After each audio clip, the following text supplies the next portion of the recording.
né? A questão da calvície, perder cabelo e ficando careca. Olha, eu vou falar uma coisa, tem solução? Tem solução. Dá uma olhada nesse VT para depois a gente conversar.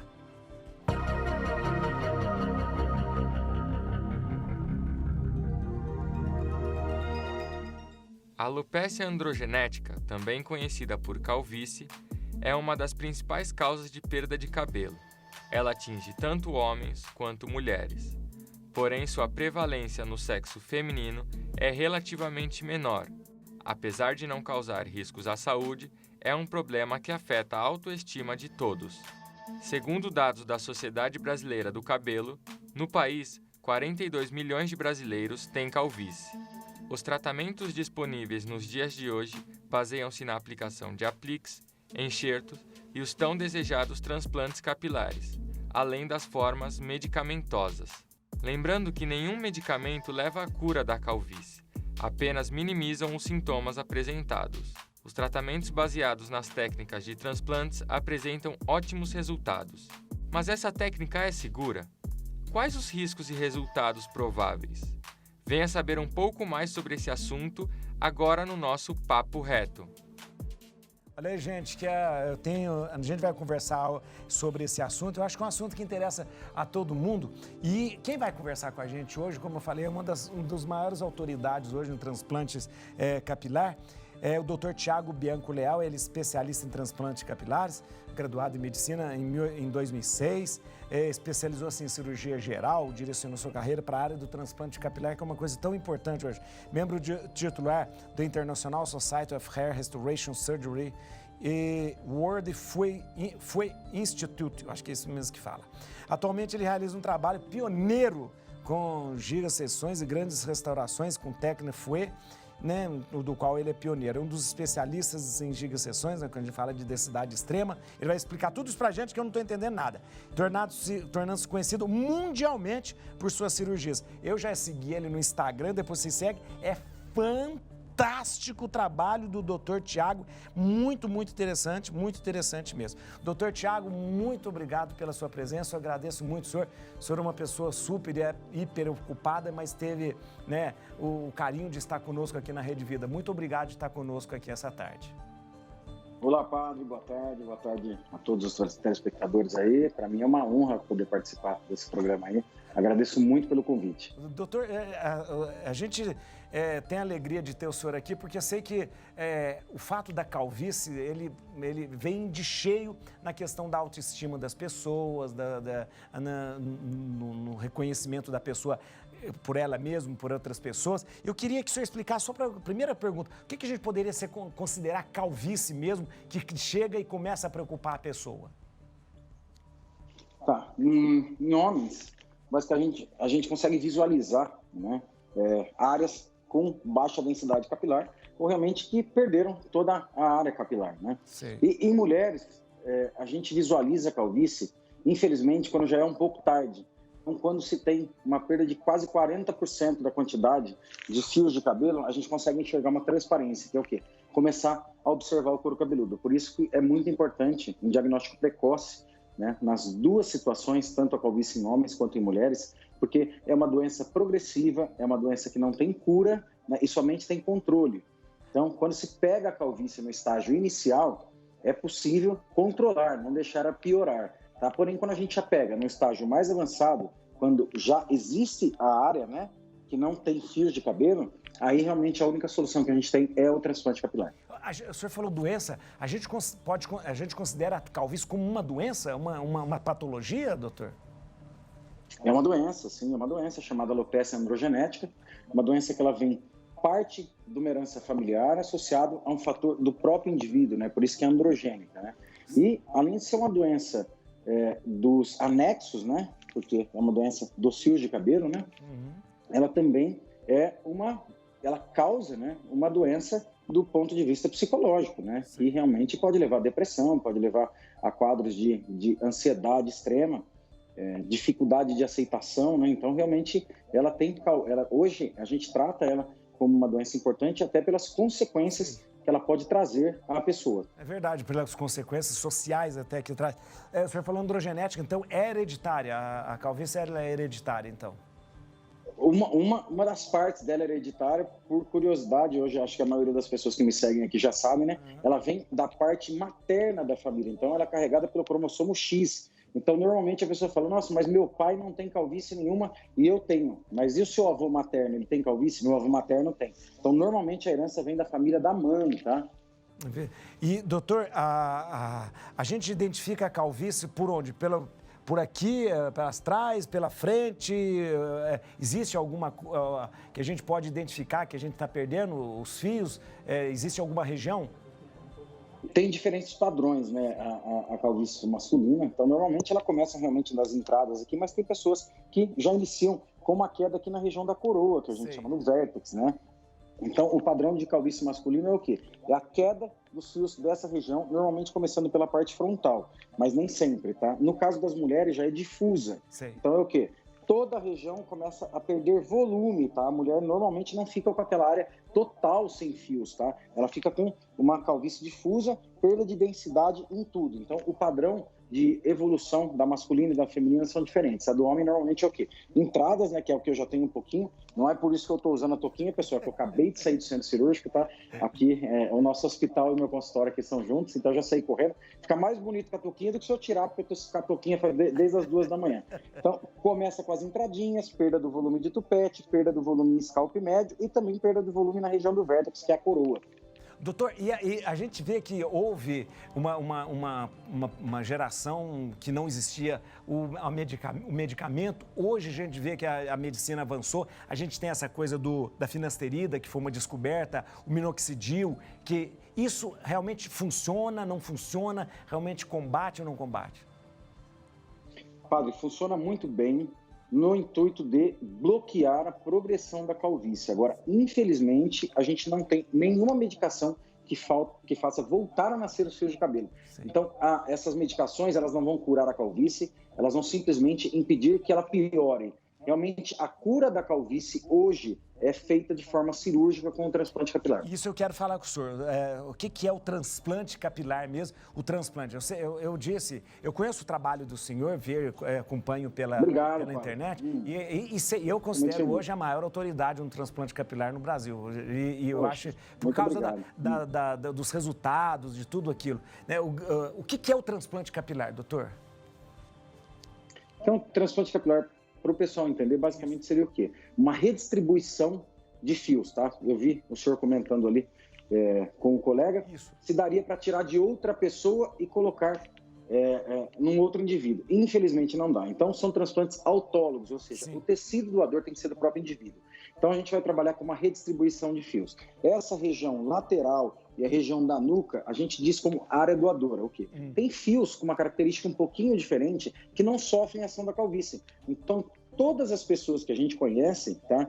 Por mais calvo que elas fiquem nessa região superior, aqui permanece. Né? O pessoal fala, ficou só o paralama, que é essa região aqui. Esses fios dessa área têm uma característica de serem permanentes. Então, o que a gente faz no transplante? A gente retira alguns fios dessa região, na verdade não são os fios que são importantes para nós, mas os folículos que geram os fios, tá? E a gente vai redistribuir de uma forma artística para recriar o cabelo que a pessoa tinha, tá? O mais natural possível nessa região. Então, nós estamos trabalhando com a redistribuição e não a multiplicação. Nós tiramos dessa área, tá? Controladamente, também para não deixar essa área sem, e colocamos na área que tem calvície. Essa área que tem a calvície, ali existia o tal do bulbo capilar, folículo, aquela coisa. Não tem mais. Quando você coloca ali, ele não existe mais. Então... Não existe, ou ele está tão atrofiado que ele não consegue mais gerar um fio saudável. Então não fica aquele fio forte, entendeu? Mas normalmente nessa região os fios já não existem mais, os folículos capilares já não existem mais. E quando o senhor traz o folículo capilar daquela região e põe aqui? É isso?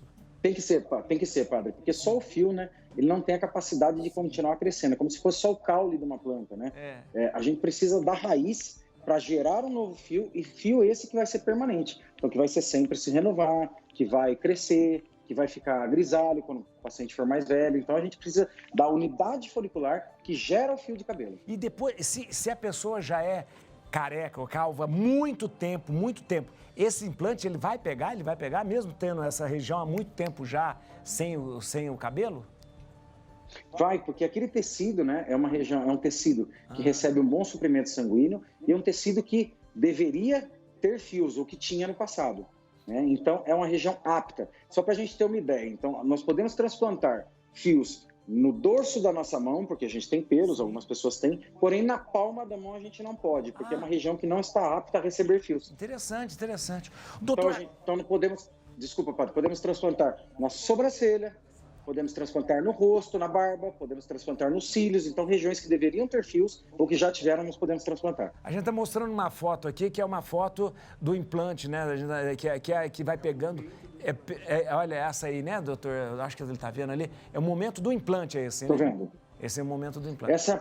Essa é uma das partes do transplante capilar que é chamado de extração da unidade folicular. Então, a gente tem essa maquininha, tá com uma visão extremamente ampliada, tá? E ela tem uma broquinha, né? Uma broquinha cortante, onde eu vou sacar aquela unidade folicular. A gente só consegue enxergar isso aí com lupas extremamente fortes, né? Porque realmente são unidades microscópicas. Então, o cirurgião vai remover unidade por unidade com o auxílio dessa broquinha aí, que é diferente do que era feito no passado, onde se cortava uma faixa de couro cabeludo e o paciente ficava com aquela cicatriz atrás. Sim. Hoje, nessa técnica que eu utilizo, já não fica mais. Isso que eu ia perguntar. O senhor usou uma palavra que eu achei muito interessante. O senhor falou uma redistribuição artística. Foi essa a palavra? Foi essa. Me chamou a atenção, porque o que mais me chama a atenção nos transplantes que o senhor faz, porque a gente compara, é justamente a naturalidade com que fica. Porque o grande medo das pessoas fazendo transplante é ficar com aquele cabelo de boneca, aquela coisa Sem dúvida. que fica aquela... Alguns políticos ainda... Plantação de cebolinha, né? Plantação de cebolinha. Né? E o senhor falou de uma redistribuição artística, porque não é só você tirar de lá, existe também esse dado artístico da implantação, né? O transplante capilar, ele une as duas artes, viu, padre? Ele une a medicina e também tem que ter um bom senso estético, tem que ter uma boa capacidade para recriar, né, de forma natural, porque o que todo mundo busca, né, não é chegar no local e falar, nossa, que transplante capilar bonito que você fez. É chegar no lugar e ninguém perceber que você fez um transplante. Então, essa é a minha busca incessante, para que ninguém perceba e que até eu tenha dificuldade de ver os meus casos e depois falar, nossa, esse cara foi transplantado. Doutor, eu vou perguntar para o senhor depois sobre a técnica Fouet. Eu só vou fazer uma propaganda que já volta aqui, mas eu quero você, tá bom? Sobre a técnica Fouet. Dr. Tiago Bianco Leal, a maior autoridade em transplante capilar no Brasil. E eu fiz uma pergunta antes, Dr. Tiago, sobre essa técnica, a técnica Fouet. É isso mesmo, Fouet? Exato, é Fouet. Follicular Unit Extraction. Como é que funciona essa técnica? É uma abreviação. A diferença dela, das duas técnicas, padre, uma chamada FUT, né, que é uma técnica um pouquinho mais antiga, e a outra chamada FUE. A FUT, a gente obtinha as unidades foliculares através de um corte, realmente um corte grande, né? Então tirava-se um pedaço de couro cabeludo, né, nessa região atrás da nuca, depois sutura, né? Então o paciente ele permanecia com aquele corte. O senhor deve conhecer alguém que depois teve que raspar a cabeça e ficou com aquele corte atrás. Então essa técnica era chamada FUT. A FUE é um pouquinho mais evoluída, então não há necessidade desse corte, não há necessidade de sutura. Então, através de uma microlâmina circular, nós removemos a unidade folicular sem a necessidade de fazer esse corte linear e sutura. Então, antigamente não, porque ainda alguns cirurgiões utilizam essa técnica FUT, tá? Estão tentando fazer a transição, é uma técnica um pouquinho mais difícil, mas um paciente que demorava 30 dias para voltar a fazer uma atividade física, hoje está liberado em 48 horas, né? Então é bem diferente do que era. Doutor, dói fazer o transplante? É dolorido?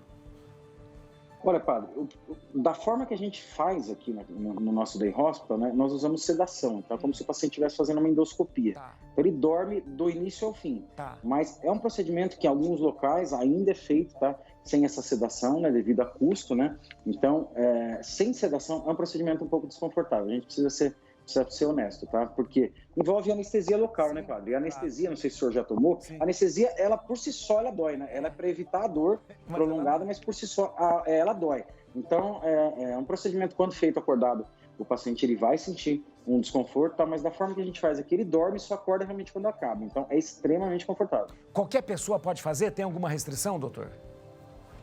Não, padre, as restrições são as mesmas para qualquer tipo de cirurgia. Se é um paciente que está apto a fazer algum tipo de cirurgia, né? Porque nós necessitamos de pré-operatórios, né?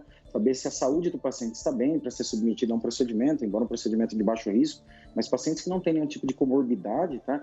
e que estão aptos a fazer qualquer tipo de cirurgia podem fazer o transplante capilar. Tá, e depois, o pós-operatório, depois, quanto tempo? Você tem 48 horas, você pode voltar às suas atividades. E fica aquela... Pode voltar às atividades. Fica uma sensibilidade, né? Normal, porque foi feito... Fica um pouquinho sensível. É claro que essa sensibilidade varia de indivíduo para indivíduo, mas na grande maioria dos casos é uma coisa totalmente tolerável, então realmente ele não sente muito desconforto, tá?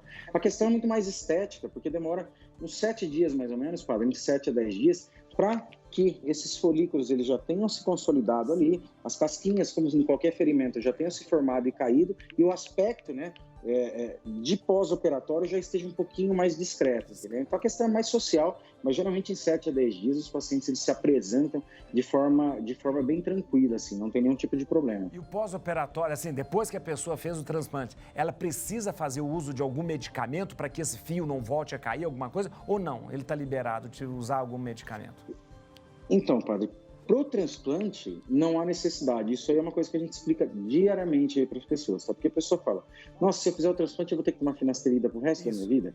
Não, você tem que tomar finasterida porque você tem alopecia androgenética que causa a calvície. Sim. Os folículos transplantados não precisariam de nenhum tipo de medicação para ficarem lá, eles seriam permanentes por si só. Porém, para não apresentar novas áreas de calvície, por quê? Porque a doença continua evoluindo se ela não for tratada. Então, o paciente pode apresentar uma nova área de calvície e necessitar de um novo transplante em outra região.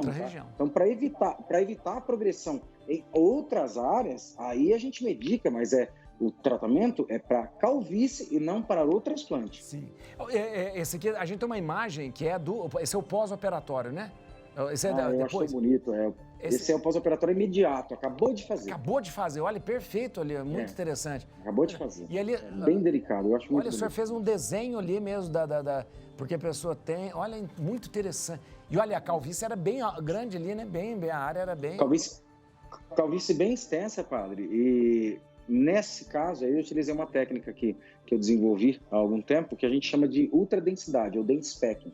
Então, é uma densidade tão alta que realmente ela fica praticamente igual a quando o paciente nunca tinha perdido cabelo, tá? Porque muita gente veio e fala, eu vi o transplante, ficou um pouco ralinho, dá para ver o fundo do couro cabeludo. Com essa técnica de densipacking, né, que é aquela ultra densidade, o paciente vai ter muito volume capilar, muito volume, e em algumas situações até mais do que ele tinha antes da própria calvície. Interessante demais. E o fato, a pessoa fez tudo, ela pode usar boné logo depois? Chapéu, boné, alguma coisa?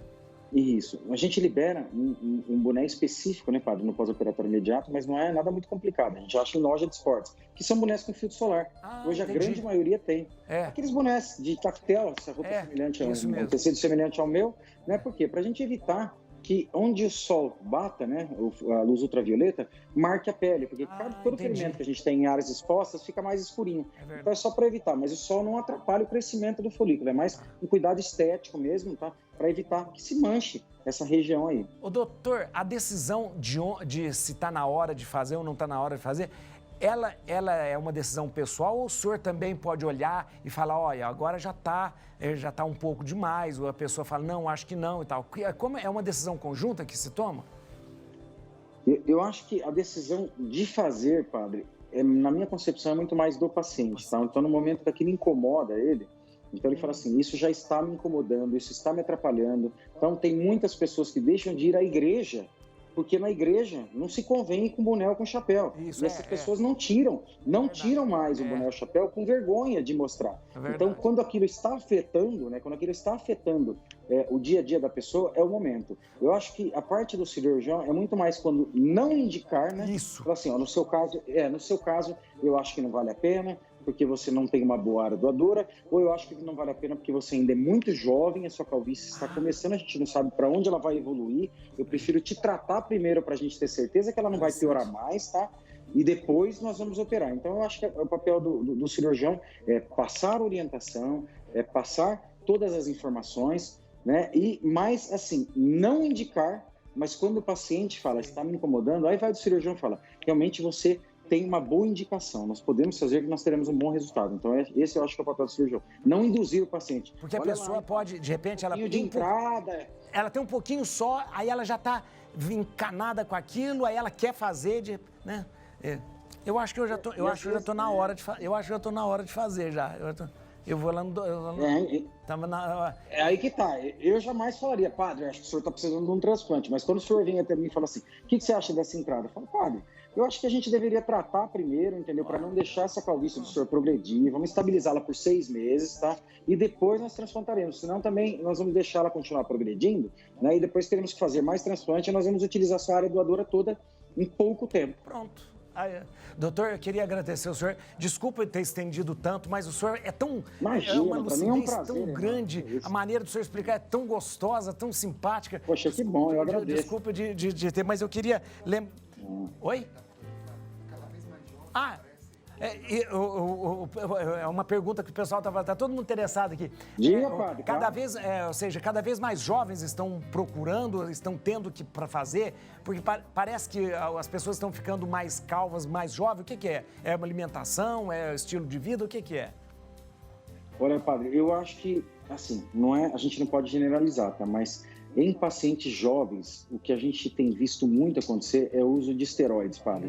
Que eu acho que é um tema também que o senhor deveria abordar, não comigo, mas com algum outro especialista, né? Porque, assim, estão mascarando uma reposição hormonal, que é o quê? Por exemplo, uma coisa que eu preciso fazer, padre, que estou com os 42 anos porque meu testosterona está baixando, mas não no intuito de ficar mais forte, sim no intuito de manter minhas taxas normais. Então, mascarando, né, uma reposição hormonal, tá falando que é uma reposição hormonal, e dando anabolizante. E o anabolizante, padre, ele causa uma queda muito agressiva e muito precoce, tá? Então, em jovens, esse é um dos motivos também. E, além do que, realmente, a ação do meio. A gente fala que é o biopsicossocial isso aí, né? Então, é o estilo de vida, né, associado à privação de sono, estresse muito agudo, entendeu? Então, tudo isso aí colabora para uma calvície precoce também, né? Para uma piora da calvície, uma aceleração da calvície. Muito bom, muito bom. Obrigado, doutor. Eu quero, eu vou...